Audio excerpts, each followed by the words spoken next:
had some questions recently about posts and what you legally have to have on them, like if you're doing a social media post or if you're making flyers. So I wanted to go ahead and give you guys a little bit of information about that. So we'll start with social media.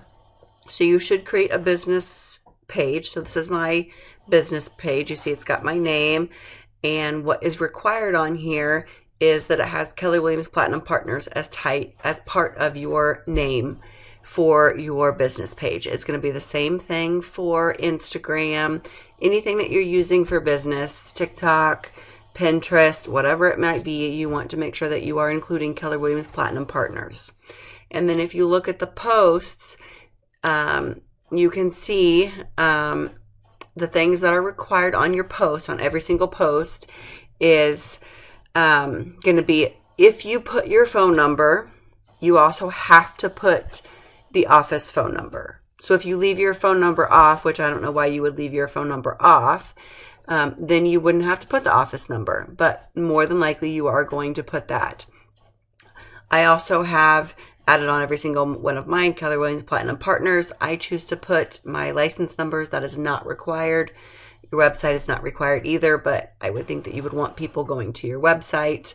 So people are seeing Keller Williams Platinum Partners multiple times throughout. So they're seeing it here, they're seeing it down here.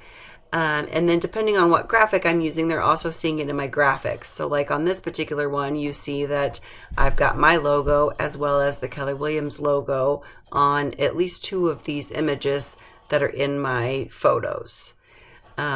So those are the things that are going to be absolutely required. Now, if you are promoting a house, like let's say you have an open house that you're promoting, and I'd have to scroll down a while to find one that I actually did.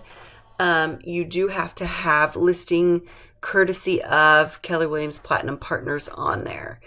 That is a required. If you are hosting it for a different brokerage, which you can host an open house for a different brokerage, you just have to have written permission from their broker. Again, I said broker, not just the listing agent. You have to have permission from the listing agent as well, but you have to have written permission from their broker. And then you would have to specify, you would have to put listing courtesy of, and then that brokerage. So I typically only hold homes open for our market center, so I don't necessarily have to do that. I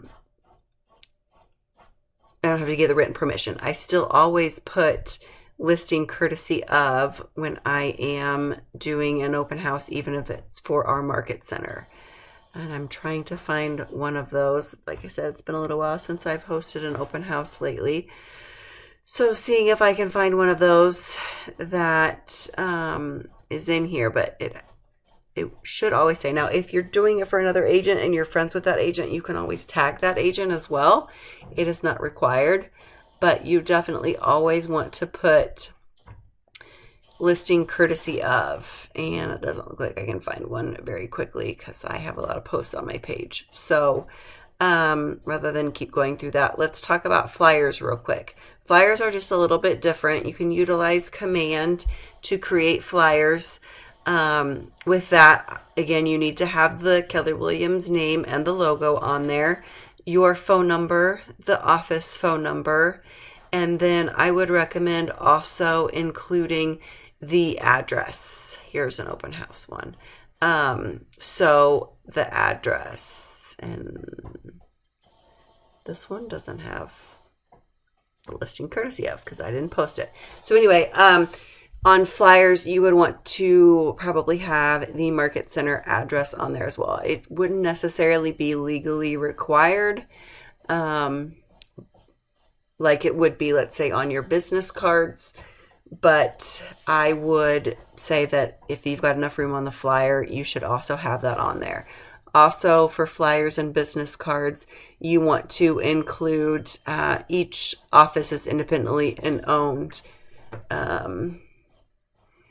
So that you have that, I'm trying to find one of my business cards that has that written on there. The franchise disclosure on there. So each office is independently owned and operated. So if you have any other additional questions about what you can and cannot post, or how your flyer should look, or so on and so forth, just reach out to your coach. Or if you want to create a flyer, then send us a picture of it. Same thing with your signs and your business cards that you're creating. Take a picture, send it to us. We can let you know if it's something that is going to meet the legal requirements or not. Another thing I would say is, if you can make it to the Conversations with the Broker, which we have once a month with our broker, David Bryan. He is a wealth of knowledge. He tries to tell us as much stuff as he can to keep us out of trouble. So those are great classes to attend, because you will catch up a lot of these things that we talk about during those classes. So hope this was helpful. If you have any additional questions, please be sure to reach out and ask.